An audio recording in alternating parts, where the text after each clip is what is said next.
Venu du Sénégal pour nous, qui va nous raconter sa vie, ses événements, ses aventures dans la mode. Et Patou, notre cher ami Patou, voilà, qui lui également va nous parler de son travail et de ses événements. Je vais donc commencer par Mam. Bonsoir Mam. Bonsoir Marc. Je suis très content de te voir à Paris, Mam, parce que j'ai d'apprendre cette nouvelle.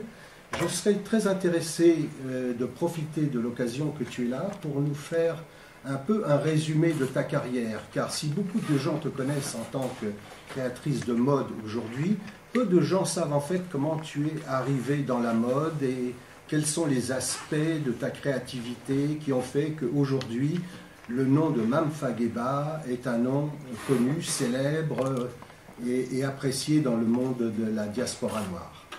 Merci beaucoup Marc. Il faut peut-être comprendre que peut-être dès le début, comme tout être humain, j'avais des prédispositions artistiques.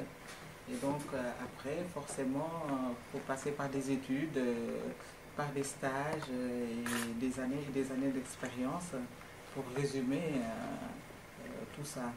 Et puis en fait, ce qu'il faut souligner, c'est que je suis aussi issue d'une famille où la plupart des femmes à Saint-Louis du Sénégal faisaient de la couture, de la teinture, s'occupaient d'accessoires, etc.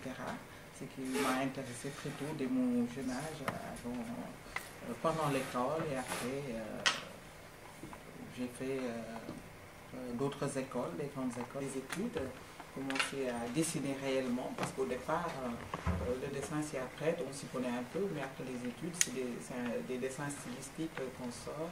Donc j'ai commencé à les sortir pour une nouvelle collection qui était partie à base d'un tissu d'origine, je vais dire, du Sénégal, qui est le coton. Vous savez, on travaille beaucoup le coton en Afrique, et que voilà, moi ce que je voulais, c'était magnifier une matière qui n'était pas forcément une matière noble, qui était un faux coton en style moustiquaire, très simple, que tout de suite j'ai adoré façonner, j'ai adoré transformer. C'est-à-dire que je ne suis pas partie tout de suite après des dessins sur des matières nobles, etc., ce que tout le monde fait. Et comme je me sens quelqu'un qui travaille avec ses mains, c'est-à-dire que la création n'est pas là après les dessins tant que je ne touche pas, tant que je ne manipule pas, tant que je ne transforme pas. Donc la première collection, les premières robes sont sorties en fait de ce tissu-là. En quelle année, Mam? Alors là, j'ai commencé en 92. 1992. Oui, vraiment. J'étais toute petite. Voilà, donc j'ai commencé en 92 et donc j'ai commencé à faire réellement ces premières robes qui sont passées sur un plateau, comme on nous appelait, on venait de rentrer, on nous appelait les espoirs du Sénégal. C'est joli comme nom. C'était une association bien quand on disait espoir du Sénégal. Ça regroupait des artistes. Non, en fait, ce qu'il fallait faire, c'était retrouver des gens qui étaient des stylistes de formation et qui habitaient dans chaque région du Sénégal. Donc, c'est-à-dire que moi, j'étais espoir de la région de Saint-Louis. Et donc, sur un plateau international à Dakar. Il y avait, à l'époque, je me souviens, la revue noire qui était venue, etc. Donc, vous voyez un peu la crainte qu'on avait en tant que jeune de présenter des choses, etc. Et moi, j'ai décidé, par rapport à mes autres collègues, de sortir autre chose. Voilà. Donc, je suis partie sur ce tissu-là qui était insignifiant. Je vais dire, j'ai pas d'autres mots pour essayer de transformer et de faire autre chose. Et donc, j'ai dû travailler mes nouvelles robes à partir de cette base-là, ce que apparemment tout le monde avait apprécié. Et je me souviens que dans cette revue noire, il était écrit en un paragraphe que pour la première fois, on voit quelque chose d'extraordinaire qui nous sort de l'ordinaire, qu'on avait envie de voir. Donc les premières robes étaient sorties de ça, de couleurs aussi naturelles. C'était dans les tons ocre, dans le ton terre un peu. C'était dans le terre, mais c'était une couleur naturelle du coton clair. Donc avec un dégradé qui allait du clair, comment on appelle cette couleur encore, je ne sais pas le mot, et qui sable. Sable, et qui allait aussi vers le marron tabac. Donc toute la gamme des ocres en passant par les marrons, en partant du blanc. Donc en fait, bon, excusez-moi de couper, moi ce qui m'intéresse, c'est, je sais que tu es très attaché à ta Saint-Louis natale, ce qui est normal. Et qui dit Saint-Louis dit ancienne capitale de l'AOF, l'Afrique occidentale francophone, et ancienne capitale du Sénégal. Donc il y avait beaucoup de mélanges culturels, à mon avis, à cette époque. Est-ce qu'en fait, ces mélanges culturels fait un effet dans vos créations, comme en fait des créations de mode, et du côté aussi costumière, puisque vous êtes aussi une grande costumière qui a habillé pas mal de films cinéastes africains. Étant le capitale de l'AOF, était aussi le centre du bon goût et de l'élégance. Donc c'est-à-dire que pendant la période coloniale, il y avait beaucoup de métissage et beaucoup d'étoffes qui venaient à Saint-Louis. Saint-Louis est une ville très très métissée. Il y avait même les Ghanéens, les Maliens, les Portugais, les Français, etc.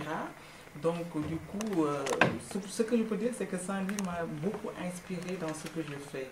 Et ne serait-ce que l'habillement des signares, etc., mélangé avec la région du fleuve, les Peuls, etc. Ça fait tout un ensemble de choses qui fait qu'à chaque fois, on retrouve un peu de Saint-Louis dans mes créations. Donc tout de suite, Saint-Louis m'a inspiré. Et c'est pour ça que vous voyez, je ne peux pas appeler ça autrement que des tableaux. C'est des tableaux à chaque fois que j'essaie de présenter, repensant à ce Saint-Louis-là, à cette richesse culturelle. Donc du coup c'est parti comme ça. Et le pourquoi costumière, parce que tout simplement aussi c'est un autre métier. Beaucoup de gens pensent que je fais de la création parce que je suis costumière, mais j'ai la mode à part et puis les costumes de l'autre côté. C'est un autre métier qu'il fallait apprendre et commencer aussi à travailler sur des films. Et c'est un autre travail qu'il faut que j'explique, que je fais avec les idées du réalisateur, que j'essaie de personnaliser, de faire vivre pour pouvoir habiller tous les acteurs. Donc quand vous habillez les acteurs, en fait, vous le faites selon votre inspiration, bien selon les instructions du réalisateur qui vous dit l'idée. Je pense qu'il y a ce qui est sur le scénario, de dépouillement de scénario d'abord, et après c'est une discussion avec le réalisateur quand même, parce que ce sont ses idées au départ, et moi j'essaie de concrétiser ses idées. C'est-à-dire que le plus que je peux lui apporter, c'est que lui, c'est pas un costumier. Donc par rapport à comment, par exemple, il souhaiterait que j'habille, par exemple, Marc, je donne un exemple comme ça. Donc je dois imaginer comment, par rapport à ses idées, je peux habiller Marc pour qu'il rentre dans sa personnalité, la personnalité du comédien, pour qu'il puisse être à l'aise pour jouer. Donc c'est comme ça que ça se passe. Ok.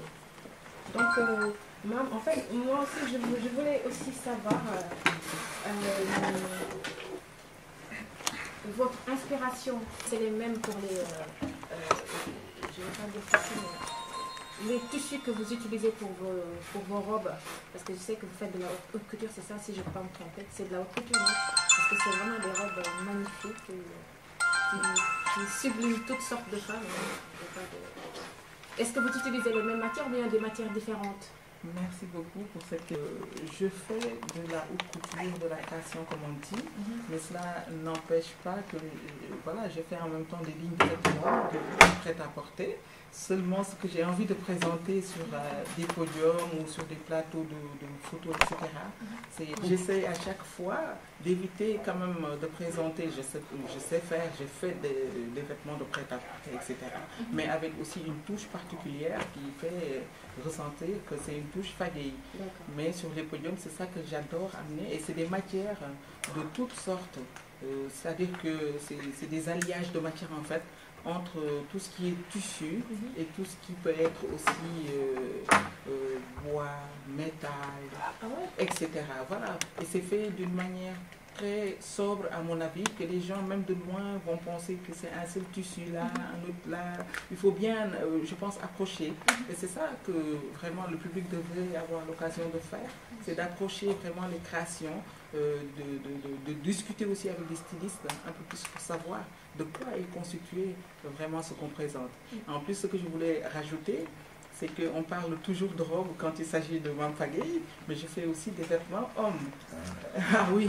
Ça m'intéresse. Si. Mame, j'ai une petite question sur toi à Prague pour la Black Fashion Week de Prague. Et j'avais vu une collection que j'appellerais un peu théâtrale, avec des grands chapeaux, avec des grandes robes très longues, de très très beaux tissus. Et je vois qu'il y a une évolution dans ta création. Je voudrais que tu m'expliques la transition entre Prague, qui est vraiment des robes de soir très pompeuses, avec ta nouvelle collection qui est très fluide et très, comment dire, aérée. Merci, culturel. D'accord. Et ça, j'y tiens beaucoup parce qu'à Prague, j'avais amené les grands chapeaux, les sombreros mexicains que j'avais mélangés avec ma création. À chaque fois, j'essaye d'amener quelque chose des autres, que je le répète encore, que je mixe avec ce que je sais faire. Et ça ne peut qu'enrichir le travail d'un créateur. Donc voilà, à Prague, les grandes robes, parce que bon, à Prague, c'était une première, je pense, une première, et puis les gens étaient un peu frileux de voir les afros, j'ai pas envie de dire ça, quoi. Mais bon, de voir une mode d'origine noire venir, ils étaient un peu... Il faut le dire et voir des choses extraordinaires. Voilà. Donc peut-être qu'ils s'attendaient à ce qu'ils voient sur Internet. Souvent, c'est des boucles batiques, des chemises en basin, etc. Alors que l'Afrique, aujourd'hui, il y a des créateurs talentueux qui peuvent concurrencer les grands noms de la mode qui sont connus mondialement. Donc voilà pourquoi j'ai voulu amener à Prague quelque chose qui va faire que voilà, ils vont pas avoir encore cette pensée-là, mais qui vont réfléchir autrement sur cette mode qu'on devait présenter. Et donc, je suis revenue cette fois-ci à Paris. D'accord. Avec des choses un peu plus fluides. Justement. Et je voudrais que tu nous parles de cela, ça m'intéresse beaucoup. Comment tu expliques ton poids à la mode aujourd'hui? Alors, moi, je pense qu'il y a encore beaucoup de choses à faire. Ce que j'aurais souhaité, c'est qu'au niveau de l'Afrique, par exemple, parce qu'il y a un problème qui se pose. Il y a beaucoup de problèmes, par exemple, d'industrie du textile, etc. Ce qui fait que les créateurs africains sont un peu limités sur la production, etc. Quoi. Et voilà, donc il y a ces problèmes-là qu'il faut poser sur la table aujourd'hui. C'est beaucoup d'investissements, il nous faut des financiers, il nous faut des bailleurs de fonds, il nous faut des industries, faire revivre. Est-ce que pour cela, vous n'avez pas en fait de créateurs au Sénégal qui peuvent en fait donner une suggestion au gouvernement pour vous aider dans ce cadre? Est-ce que ça existe ou pas? Ça existe depuis, mais bon, le constat il est là depuis plus de 30 ans. Qu'est-ce qu'on a fait aussi? S'il n'y a pas de volonté politique derrière tout ça, on ne peut pas avancer, ça il faut le dire. Et je vois aucune volonté politique. Quand on parle d'autres domaines comme la musique et le football qui nous arrive aujourd'hui, on voit tout le coton africain partir en Europe, ça nous revient un t-shirt qu'on nous revend d'ailleurs très cher, et c'est déplorable, les usines ferment. C'est pathétique. Voilà, il n'y a pas de travail, et ça ne nous enrichit pas. Nous, on se bat tous les jours, et on a envie que cette volonté politique arrive, que dans les événements aussi, qu'on pense plutôt nous amener des diffuseurs, des distributeurs, des investisseurs, des acheteurs. Voilà. Et en parlant d'acheteurs d'ailleurs, est-ce que vous, en fait, c'est quel genre, je de m'exprimer ainsi, qui viennent vers vous pour acheter vos créations? C'est diversifié quand même, parce que je ne reste pas dans le créneau, j'aime pas par exemple le choix de mes couleurs et des matières, je reste très sobre de manière à faire une mode qui est possible que chacun puisse porter, que ce soit aux États-Unis, au Japon, etc. Avec aussi des recherches de coupe. je fais beaucoup de recherches de coupe. Je ne reste pas, par exemple, sur la fameuse robe sirène, le bustier.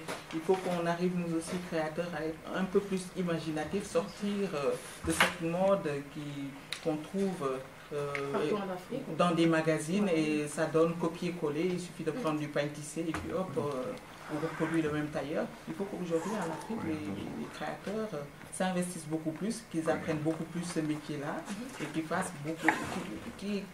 C'est difficile aujourd'hui, mais on peut avoir tendance, vraiment amener une tendance à faire une mode qui tient la route au lieu je m'en excuse. Mais je peux appeler ça que du copier-coller, quoi. Il y a que les tissus, les matières qui changent.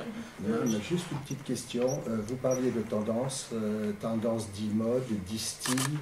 Comment vous voyez tous ces points?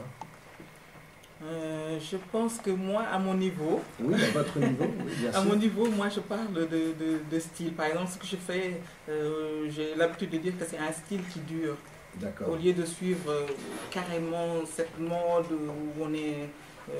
Au bout d'un an, c'est plus à la mode, et on est obligé d'acheter. Voilà, j'essaie de lancer un style dans les mélanges de matières, un style dans les coupes, un style dans... En fait, c'est une bulle, une atmosphère qui fait que, voilà, on garde un style. Voilà, ça peut durer, on garde un style pour longtemps. Vous travaillez visitez votre appartement, atelier.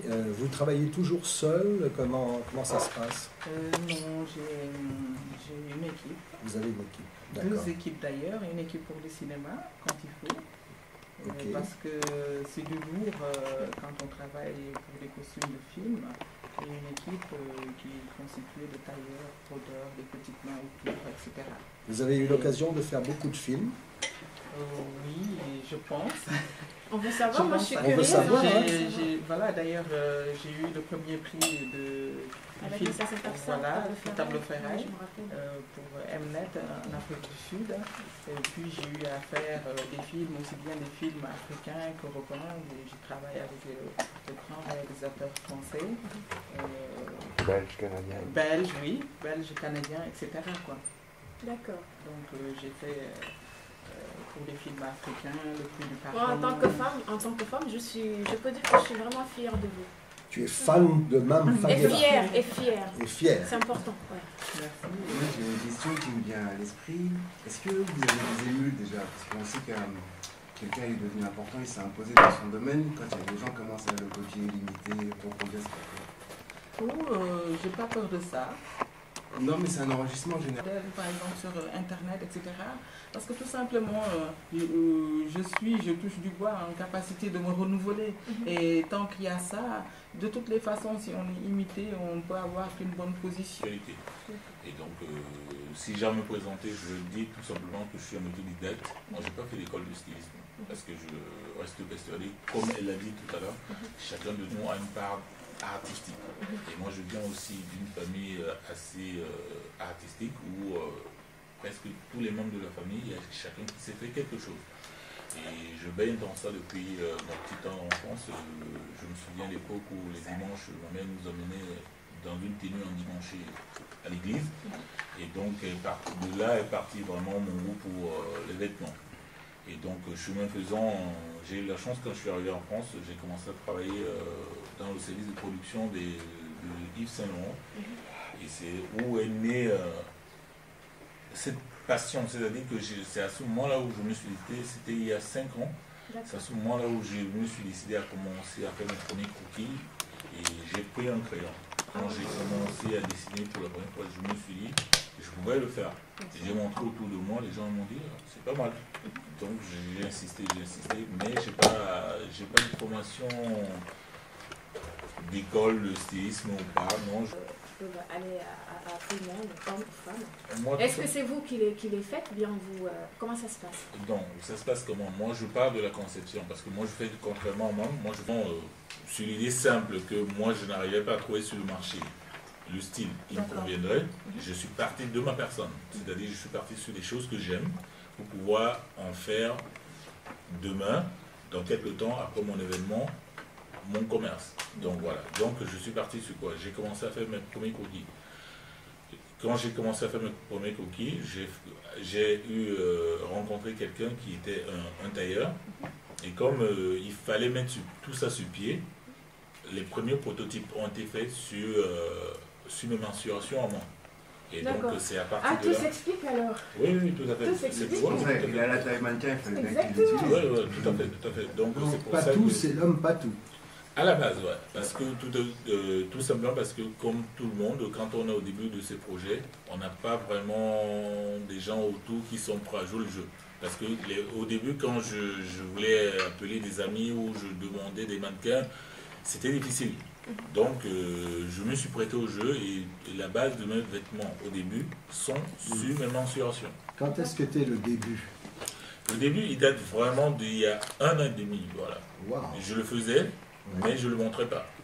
D'accord. Donc c'est après avoir participé à la Fashion Week que je me suis dit, moi aussi je pouvais le faire. Parce qu'il y a tout un travail qu'il fallait maîtriser. Le travail de coupe, comme Mam l'a dit tout à l'heure, c'est des choses qu'il fallait maîtriser. Et donc il a fallu que je chemine tout ça tout doucement et que j'arrive à pouvoir un jour faire un vêtement de A jusqu'à Z. Et c'est à partir du moment où j'ai pu concevoir ce vêtement jusqu'à la finition et avoir le statut de prototype que je me suis dit, maintenant je peux le montrer aux gens. Et qu'est-ce qui vous a poussé, qui est plutôt européen qu'africain, puisque vous êtes africain? Qu'est-ce qui vous a poussé à choisir ces styles, au lieu de prendre un style africain? Ouais, mais je ne peux pas non plus me caser. Je ne veux pas qu'on me prenne et qu'on me mette dans une case. On se dise, moi, quand on parle de style africain, je ne sais pas ce que c'est. Moi, personnellement, je me dis toujours, je n'arrive pas à le comprendre. Si c'est associé les vêtements de type bazin, des tissus africains, et avec les vêtements européens, comme les gens veulent le faire croire, moi, je ne pense pas que ce soit la mode africaine. Parce que quand dans les collections européennes ici, on utilise les tissus africains, on les appelle les tissus, on les décrit comme la mode ethnique. Mais en fait, quand on parle de tissu africain, d'après quand on parle de tissu africain, qui est maintenant en fait les tendances, c'est juste le wax, à part ça peut-être le bazin, mais sinon, il y a d'autres tissus qui sont pas fabriqués en Afrique, ils sont d'Europe, je sais pas, d'Amérique. Mais tout à fait, donc à faire. Et moi, je ne veux pas comme case, comme créateur africain ou créateur ethnique. Voilà, moi, je veux être, j'impulse ce que je ressens. Voilà, moi, je ne veux que faire ce que je sens, que je pense être juste pour moi. Voilà. Et en fait, le but de votre événement sur les médias, tout ça, c'est quoi le but du 15 juin? C'est de pouvoir... Voilà, j'avais la difficulté de rencontrer les façonniers. Les façonniers, c'est ces personnes qui produisent en quantité les vêtements. Et donc, à chaque fois que j'allais vers leur rencontre, il m'était difficile. Les portes m'étaient toujours fermées.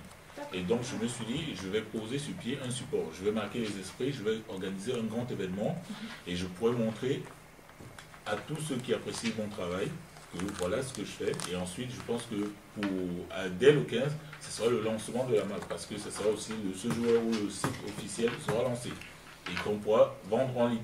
Votre collection homme, comment elle se décompose? Et donc, pour l'instant, 40% femmes et 60% hommes. Et donc, la grosse surprise de cet événement du 15, ce sera justement la présentation de la femme que personne, hormis les mannequins, comme pour dire, avec qui j'ai déjà fait des essais, ont déjà pu voir et qui sera pour tous ceux qui seront le jour de l'événement la grosse surprise. Très bien, mais écoutez, Patou, moi j'aimerais bien un petit peu que vous parce que c'est quand même motivation, comment est-elle apparue? Non, c'est à la force, c'est mis une idée. Voilà, j'ai mis une idée quand j'allais rencontrer, moi au début, quand j'allais rencontrer un tailleur par exemple. Oui. Et que je pensais que par rapport à une retouche, par rapport à mes envies personnelles, j'avais pas la satisfaction. Je me suis dit, je vais m'y mettre. Et donc, j'avais un grand ami qui était tailleur et que je fréquentais beaucoup. Et à chaque fois, il m'apprenait comment on coupait les vêtements, comment on pouvait concevoir un patron, comment il fallait prendre les mensurations. Et donc, à force, c'est à force de cela qu'est partie cette ténacité-là. Et en me disant, tiens, désormais, je ferai que ce qui est à mon goût. D'accord. Donc, l'événement du 15, comment nos auditeurs peuvent-ils joindre cet événement? Ou est-ce qu'il s'agit de billetterie? Comment ça se passe? La billetterie est assurée par la FNAC, Carrefour et Auchan. Et donc, ce sera un événement sur 3 parties, c'est-à-dire la partie dîner, et ensuite la partie spectacle, et le cours de la soirée, ce sera la présentation de la collection hommes et femmes. Extraordinaire. Et les gens, pour permettre aussi aux gens de pouvoir danser jusqu'à 6 h du matin. Donc c'est une avant-première en fait. Ouais, j'essaie de... Oui, c'est l'avant-première, ouais, parce que j'avais déjà fait un défilé que j'avais de manière sauvage, que je n'avais pas vraiment aimé, mais là, je me suis préparé depuis près de 1 an, et donc je pense que les gens pourront vraiment être contents du travail abattu jusque-là. Eh bien, écoutez, nous allons participer à cet événement, Koudia, et voir enfin une consécration. C'est gentil, et vraiment je tenais à te le dire, Marc, à Koudia aussi, à toutes les personnes qui me suivent sans cesse tous les jours, que c'est quelque chose que j'aime. Je me consacre beaucoup à ce que je fais, et je pense que les jours à venir ou les années qui vont me suivre pourront être bénéfiques pour moi. Ça se voit parce que de toute façon, on se rend compte, je ne vais pas dire tout simplement, puisqu'il n'y a pas que moi, que vous avez la rage en vous, la rage d'avancer. Ça se voit même, je ne sais pas, rien que de regarder ces photos. Le feu sacré. Oui, c'est... comment vous expliquez ça, Patou? Non, c'est de l'émotion sur moi, parce que ça dit, c'est de l'art, c'est quelque chose que je pense qu'on a en soi. Et je pense que ce serait pas bien si je ne le montrais pas. Bien sûr. Donc à chaque fois, on a fait des essais ensemble. Déjà, tu as vu comment je travaille, tu as vu comment j'essaie d'être le maximum pro, comment j'essaie d'être carré. Quand il y a quelque chose qui ne va pas, ça m'énerve. Non, c'est dans moi. Donc je pense qu'il n'y a pas d'explication particulière par rapport à ça. On va dire que c'est idiosyncrasique. On va peut-être dire ça comme ça. D'accord. Alors en fait, il y a une phrase extraordinaire de Yves Saint-Laurent qui vous a dit quelques mois avant sa mort que vous seriez la Galliano africaine. Et d'après vous, pourquoi il a avancé cette phrase? Tout simplement, je pense que on devient aussi un bon créateur s'il se permet d'avancer des choses comme ça. C'est parce qu'il a aussi, avant sa mort, des cheveux blancs, beaucoup d'expérience et un œil vraiment pointu sur ce qui se passe dans le monde. Et que voilà, Galliano, peut-être comparé à Galliano, je suis enchantée de ça, mais bon, c'est-à-dire que voilà, vous voyez, regardez un peu ce que fait peut-être Galliano par rapport à ce que je fais. Vous faites aussi des choses extraordinaires. Hein. Je crois qu'on n'a pas besoin d'être mannequin ou styliste pour le voir aussi. Voilà, parce que lui, quand je regarde ce que présente Galliano sur un podium, c'est aussi quelque part, je vais mettre des guillemets, c'est un peu ethnique. C'est de la folie sur ces podiums. C'est extraordinaire. Aujourd'hui, si on apprend le stylisme, on a besoin d'apprendre. On n'en est pas... On est inné, voilà, moi je pense qu'on a besoin d'apprendre quelque part et de suivre aussi tout le temps cet apprentissage parce que ça roule à une vitesse extraordinaire. Et donc du coup, quand vous voyez ce qu'il présente, à côté, il sait faire du prêt-à-porter aussi. Ça c'est important, c'est-à-dire qu'il peut sublimer son public. Je peux appeler ça que de l'art visuel. Voilà, je n'ai pas d'autres mots. Et après, derrière, il peut faire des lignes de vêtements hommes, femmes, que ce soit du jeans, que ce soit des costumes alpaga, etc. Donc voilà, par exemple, quelqu'un que j'aime beaucoup dans ce qu'il fait. Je suis ravie qu'on me compare dans mon domaine avec Galliano. Mais voilà, il a ce savoir-faire-là de par ce qu'il a appris. C'est-à-dire qu'il peut passer du plus simple au plus compliqué. Ça monte crescendo. Et ça, on est heureux. Moi, par exemple, quand je suis invitée à un défilé, je m'attends à des surprises. Là, j'ai envie, moi-même, en tant que styliste, de rentrer chez moi, de fermer les yeux et de me refaire le défilé dans ma tête. Parce que, de toutes les façons, en tant que créateur, il y a un savoir-faire qu'on doit avoir. Il n'y a pas de valeur ajoutée sur ces choses-là. Chacun pourra le faire. Mais derrière, l'intérêt, c'est de pouvoir peut-être se positionner par rapport à sa marque, à son style, à un style. vraiment qu'on puisse, par exemple, aujourd'hui, si Patou présente... Se démarquer des autres. Voilà, il faut qu'on puisse reconnaître le style Patou un peu partout, quoi. C'est ça.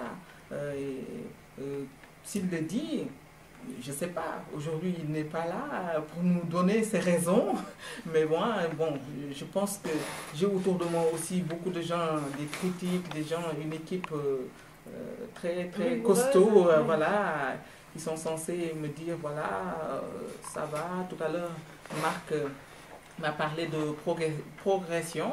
Et voilà, je pense qu'en tant que créateur, on a tous besoin de progresser et d'amener cette mode très haut. J'ai vu même que Yves Saint Laurent utilisait beaucoup de mannequins noirs. Et la dernière, Kiwi Mar, je ne sais pas si tu as connu ces mannequins, mais personnellement, ce sont de grandes beautés de la mode qui étaient dans les collections Yves Saint Laurent, et c'était vraiment un régal des yeux de les voir, ces mannequins. Absolument. Elle, d'une manière, parce que je la connais, Oui, je la connaissais depuis petite, étant de Saint-Louis comme moi. Ah bon? Oui, ça, la maison, par exemple, si vous voulez que je rentre dans les détails, la maison de ma grand-mère faisait face à la maison de sa grand-mère. Ah bon? Moi, j'ai connu Kéwé, elle était au collège. Extraordinaire. Déjà. Donc, elle avait des prédispositions que nous tous, on lui disait, écoute, pourquoi tu ne fais pas des défilés? Etc. Elle a commencé aussi à défiler dans mes premières créations, ces premières robes-là, dont j'ai illustré tout à l'heure. Elle a commencé à défiler ça, j'ai encore ces photos-là. Et du coup, elle est partie de Dakar, elle a eu cette chance de tomber entre les mains d'Yves Saint Laurent. Et voilà, elle est partie comme ça. Tu sais que Kiwi n'est pas très loin de la France. Oui, à Luxembourg. Elle est au Luxembourg. Je suis constamment en communication avec eux, donc je c'est sais vrai. D'accord. tout ce qui se passe. Ce serait génial de demander à Kiwi de faire un défilé avec toi, non? Ben, pourquoi pas. Et je pense que c'est dans les projets aussi, parce que en parlant de l'enfant à la parole, par exemple, on avait eu à discuter longuement à Dakar sur des choses comme ça, pour vraiment essayer de sortir ces enfants-là de ce fléau-là. Et voilà, c'est une femme aussi très entière, très déterminée à faire des choses dans le domaine de la mode. En tout cas, avec la mode aussi. Hein, très jolie. Oui, je vous coupe. En fait, j'ai une question parce que, en tant que mannequin et africaine, je dirais même pas sénégalaise, mais africaine, c'est quelque chose qui me fait souffrir intérieurement. Donc, en fait, moi, je veux juste savoir, selon votre avis, puisque vous, en tant que styliste et costumière, l'état de certains mannequins sénégalais qui sont mis sur les bancs de la société, pointés du doigt, parce qu'on a pu porter une robe dont il y a un bout de sang qui sort, ou bien on a osé défiler en lingerie, ou bien poser en lingerie, et qu'à cause de ça, on nous diabolise comme si on était je sais pas. Comment vous voyez cette situation en tant que styliste? Moi, j'aime du moment que le mannequinat est pris comme un métier à part entière, comme un autre métier. Et il faut vraiment que les mannequins sachent donner ce qu'ils savent faire quand on leur demande de faire un travail. Maintenant, je ne rentre pas dans ce domaine où il y a la police sociale qui est là par rapport à des interdits, etc. Les mannequins eux-mêmes, si ce sont de vrais mannequins, avec une bonne formation, etc., doivent savoir de quoi il s'agit dans ce métier-là. Et quand ils s'engagent dans ce métier-là, qu'ils sachent qu'il y a des choses qu'ils doivent faire et d'autres peut-être pas. Quand on vous demande de porter, par exemple, je ne sais pas, un mannequin à un niveau international professionnellement ne peut pas refuser de porter un maillot de bain, par exemple. Je ne sais pas, moi, dans quel monde on est. Je ne sais pas. Vous avez choisi un métier, il faut aller assumer. Voilà, il faut assumer. Maintenant, je ne rentre pas dans ce domaine de police sociale ou voilà. De religion. Voilà, prenez ce métier comme un métier à part entière et que les jeunes puissent. C'est comme dans le stylisme, c'est pareil, ça s'apprend. il y a des écoles pour ça. Il faut peut-être choisir la bonne école pour comprendre. C'est comme, voilà, quand on se permet en tant que créateur de dire, moi je fais que du traditionnel. Moi je fais que, parce que je ne veux pas utiliser certains termes, mais je pense que, voilà, un créateur pareil, on a cette liberté de pouvoir créer. Moi tantôt on me dit, oui là on voit un bout de peau, mais si je ne peux pas être à l'aise pour sortir ce que j'ai dans le ventre, je plie bagage et puis je change de métier, quoi. Oui, bien sûr. Une petite question, de ce que vous voyez dans la rue, ou est-ce que vous êtes consciente que vous proposez à la femme de demain ce qu'elle va porter? Donc est-ce que vous conditionnez un peu les mentalités, les mœurs? Et autre question, est-ce que depuis que vous avez commencé, vous avez vu une évolution de la femme sénégalaise ou de la femme que vous habillez en général? Non, on met une étiquette, je sais pas, Elisabeth, je sais pas quoi, et hop, tout le monde va courir l'acheter. Je pense qu'il y a un travail à faire, C'est à du mon avis. marketing, ça. Et il y a un travail à faire pour... c'est une façon de rééduquer un public par rapport à ce que nous proposons. C'est-à-dire qu'on va voir aujourd'hui par international. Et puis, vous savez, moi, quand je vais dans des événements comme ça, j'ai pas beaucoup de temps. Parce que ce que j'apporte nécessite beaucoup d'assistance. Déjà pour poser les costumes sur les mannequins, je n'étais pas dans la salle. Je vois beaucoup de stylistes aller s'installer, regarder leurs défilés. Il y avait un beau public même. Hein. Oui, un beau public. J'ai vu les images après. Bien mais je n'ai pas eu beaucoup de temps vraiment pour aller,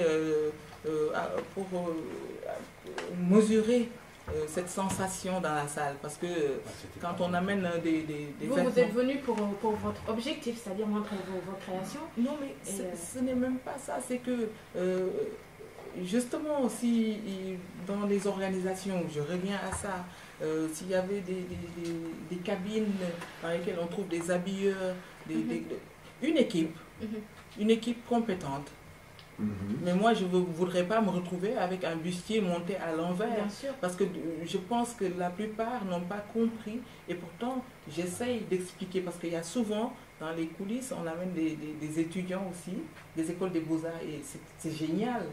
Mais on ne peut pas, moi, je ne peux pas les laisser monter quelque chose d'une autre façon. Et puis, oui, donc, je dois être là en même temps. Ils ne connaissent pas forcément certaines tenues, ça c'est évident aussi. D'où c'est nécessaire que je sois là pour leur expliquer et le pourquoi. Et autour de moi, dans les coulisses, j'avais tout le temps des jeunes qui étaient autour de moi pour me poser des questions. Pourquoi vous avez fait ça? Pourquoi ça? Comment ça se passe, cette teinture, etc. Du coup... ils étaient là juste pour prendre, en fait, plus pour prendre de leçons, on va dire. Bah, c'est très bien, c'est très bien. Et donc, ça le fait difficile, là, justement. C'était le moment où vous avez l'esprit ailleurs à ce moment-là? Ah non, je suis toujours concentrée sur mon travail, mais cela n'empêche pas que je puisse discuter, surtout quand il y a des gens autour de moi qui s'intéressent à ce que je fais. D'accord, donc là, vous êtes parfaitement consciente que vous passez un relais, en fait, aux jeunes générations. Déjà, c'est ce de tattoo style. Et puis, d'après vous, c'est quoi la différence entre le fait d'être styliste ou créateur, qui sont deux facteurs aussi de la mode? Bah après, je pense que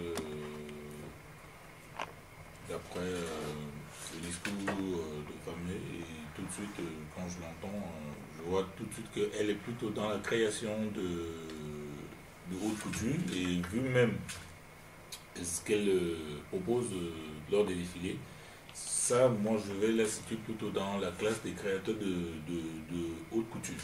Mais maintenant, après, plutôt dans ceux qui sont un peu dans nos thèmes à nous, comme les stylistes, c'est-à-dire qu'on aura une équipe, mais l'impulsion, nous la donnons, mais elle sera moins marquée que ceux qui sont dans la création. Pourquoi moins marquée? Ben, tout simplement parce que un défilé de création haute couture nécessite plus de temps de travail que, par exemple, créer une chemise, que créer une robe qui va lui prendre peut-être, je ne sais pas, un mois, parce qu'il va falloir, par exemple, y associer des strass ou des choses un peu particulières. Alors que nous qui sommes dans la création de style facile, décontracté, chic, on aura peut-être 2 semaines, 3 semaines. Moins de temps pour voilà, moins de temps. les Mais choses. après, ce ne sera pas le même type de travail. Donc c'est ce qui fait la différence entre une créatrice et peut-être un styliste. Voilà. Sincèrement, voilà, un travail nécessite un temps. Voilà, il faut donner ce qu'il faut donner. Par exemple, moi, même si je fais quelque chose de simple, par exemple, j'aime pas me prendre un exemple. Jusqu'à la dernière seconde, j'y suis. Et on peut sublimer une chemise. On peut sublimer une chemise. Il suffit de donner le temps qu'il faut. Et voilà, il y a des chemises aujourd'hui dans le prêt-à-porter. Voilà, c'est pas la chemise blanche ordinaire tout simplement. Donc il faut se donner le temps de rêver, d'oser, d'aller jusqu'au bout, de délirer. Ça aussi, ça n'empêche pas qu'on puisse faire, je le répète encore, du prêt-à-porter simple au goût de tout le monde. Fagui.com. D'accord. Donc on peut vous joindre par cet intermédiaire. Absolument. Voilà. Tout Et moi, ça prendra Facebook. identique et ça prendra effet après le 15. Ah, d'accord. Voilà. Donc, C'est c'est ce pas- qu'il vient de dire, ouais. Ah, d'accord. Ce sera tout, voilà, tout prend effet à partir du 15, après le 15, après l'événement du 15.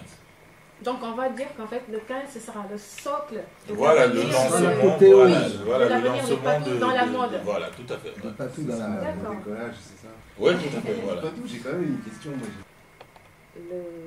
En fait,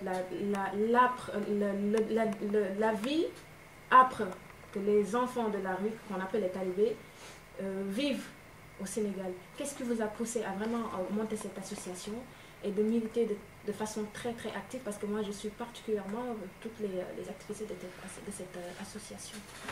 International qu'on a voulu lancer à travers Internet pour toucher tout le monde. Et une autre chose que je voulais préciser, c'est que quand on parle des enfants de rue, on a tendance à penser aux talibés. Et les talibés font partie peut-être des enfants des rues, mais déjà il faut penser aux enfants soldats, aux enfants réellement de la rue, des enfants fugueurs, etc. Donc il n'y a pas que les talibés. Peut-être qu'aujourd'hui, parce qu'il s'est passé quelque chose au Sénégal, que voilà, C'est le cas des talibés. que c'est le cas des talibés. Les talibés font partie, mais vous voyez, il y en a partout des enfants de rue, il n'y en a pas qu'au Sénégal. Bien sûr. Donc pourquoi on a voulu monter ça? Et ça date de 2001 ou peut-être plus. C'était vraiment pour militer pour les droits des plus faibles, les enfants déjà. Et ce n'est pas tout simplement les sortir de la rue, parce que derrière, il faut pouvoir s'en occuper. On parle de droits, de textes d'accompagnement sur les lois, pour pouvoir punir comme il faut et prendre les gens qui maltraitent ces enfants-là, et pour pouvoir derrière les prendre en charge. D'où on parle de nous, de centres d'accueil, de réinsertion sociale, scolaire, etc. Et un retour vers les parents si c'est possible. Donc c'est beaucoup de choses. À la fois, ça ne suffit pas tout simplement à ce qu'on a l'habitude de voir. Le constat est là. Depuis 30 ans, on ne fait que ça. Donc ça ne change en rien, ce problème des enfants des rues. Justement, Ils deviennent de c'est- plus en plus nombreux parce que tout simplement, peut-être il y a des réseaux qui se sont formés et que derrière, ça enrichit certains et ça continue à... Justement, c'est ce que je voulais, en fait, C'est je peux dire quand même que c'est des associations velléitaires, parce qu'en fait, il y a bien sûr au début la bonne volonté d'aider ces enfants-là défavorisés et exploités par des marabouts véreux et impérieux, mais malheureusement, il n'y a pas vraiment de suivi, il n'y a pas d'acte concret qui a réussi en tout cas à freiner ce fléau qui se propage un peu partout dans le monde. Et qu'est-ce que votre association a fait d'exceptionnel, ou bien en fait qui, en tout cas, la différence par rapport à ces associations? Qu'est-ce que vous avez apporté aux enfants? Et est-ce que vous avez des solutions à apporter à ces jeunes oui. Justement, nous, de riz, des tonnes de sucre, etc. Ça, c'est C'est-à-dire que c'est des réflexions pour amener des solutions et la bonne solution, les bonnes solutions pour sortir ces enfants-là de cette exploitation de l'homme par l'homme. Donc c'est ça qu'on est en train de faire. Le problème ne se limite pas tout simplement à ce qu'on apporte à un dara, etc. Non, ça ne fait qu'agrandir les causes de ce fléau parce qu'on nourrit 100 ADB par exemple. Et après, ils peuvent augmenter de 300 tout de suite. Je pense qu'il y a de vrais problèmes et des plateaux de réflexion qu'il faut mener pour vraiment amener des solutions concrètes, juridiques, etc. La question qu'on a posée à partir tout à l'heure, vos projets dans l'avenir. Je suis curieuse. Oui, la question je suis piège. curieuse. Commençons par Mam. Vite fait, vite fait. Écoutez, Oui, vous êtes constamment informé de mes projets. Hein. On vous suit de très près, c'est vrai. Mais il y a des auditeurs qui ne connaissent pas encore qui est Mamfagayba et on aimerait vraiment les informer. Les motiver. Oui. Il n'y a qu'à aller sur www.fagay.com et sur les pages Facebook. Donc on vous réserve vraiment les surprises très rapidement dans les mois à venir. Il y a tellement de projets que je ne peux pas les énumérer. Formidable, formidable. Et Patou, est-ce que vous avez quelque chose à rajouter avant qu'on boucle l'émission? Déjà, inviter tout le monde à venir participer. J'ai une association que j'aime bien, c'est une association qui vient en aide aux enfants autistes, qui s'appelle Autifag. Et donc voilà, ils organisent un événement le 22 mai. Et donc j'invite vraiment tout le monde à venir participer à ça parce qu'il y a des fonds à récolter pour venir en aide aux enfants malades. Et donc c'est quelque chose qui me tient vraiment à cœur. C'est une association que j'aide à promouvoir. Et donc je pense que c'est important quand on est artiste aussi de donner un peu de soi. Bien sûr. Et donc entre autres aussi j'invite tous les auditeurs à venir m'encourager pour mon événement, pour le lancement de ma marque qui a lieu le 15 juin. L'adresse est où? Au Palais des Congrès de Montreuil. C'est tellement rare d'avoir Mam à Paris. Mam, vous restez longtemps à Paris? Oui, quelque temps, mais aussi j'aimerais dire à nos auditeurs aussi que la meilleure façon d'aider un artiste, c'est d'aller chercher, d'acheter ses... Donc j'invite tous les auditeurs à vraiment se saisir du site internet et aussi d'aller voir l'événement de Patou le 15. Hein. C'est gentil. Et toi-même, déjà, tu es invité. Hein. Donc, j'espère que tu ne seras pas reparti au Sénégal sans venir assister à ça. Et je souhaiterais vraiment être un jeune que tu vois émerger et qui vraiment t'es très fidèle. Et avec plaisir. Donc, vraiment, je compte sur toi et je serais vraiment ravi que tu puisses me consacrer ce temps-là. Eh bien, nous allons remercier qui a été très chaude et très chaleureuse. Patou, merci beaucoup pour nous avoir donné toutes ces informations. Ma chère Koudia, je te laisse le dernier mot. Le dernier mot, je ne sais pas, parce que moi je suis un petit peu émue quand on parlait tout à l'heure des enfants de la rue, parce que c'est pas évident de voir tout ce que je vois et tout ce que j'entends à la télé. Récemment, quand on parlait en fait, de l'immeuble dont il y a un gaz, je ne sais pas, qui a explosé et dont 2 enfants sont morts. Plusieurs. C'est déplorable. Je ne sais pas quoi dire parce que je suis un petit peu Patou et Mam. Merci. Pour votre générosité de tout ce que vous faites en tant qu'une femme. Parce que je suis une grande féministe avérée, même si je suis encore jeune. Je ne le cache pas, j'ai mes raisons. Donc quand je vois une femme comme vous qui se bat, qui avance et qui donne aussi envie aux autres de faire pareil, on ne peut que vous vraiment encourager. Merci. Quant à Patou aussi, la chose qui me plaît vraiment chez vous, c'est en fait la rage. Votre rage viscérale d'avancer, c'est important. Et donc on peut aussi que vous encourager à avancer parce qu'il n'y a que ça dans la vie. Il faut vraiment se donner les moyens pour avancer dans son domaine. Voilà, merci à vous. Mam, je voulais te remercier.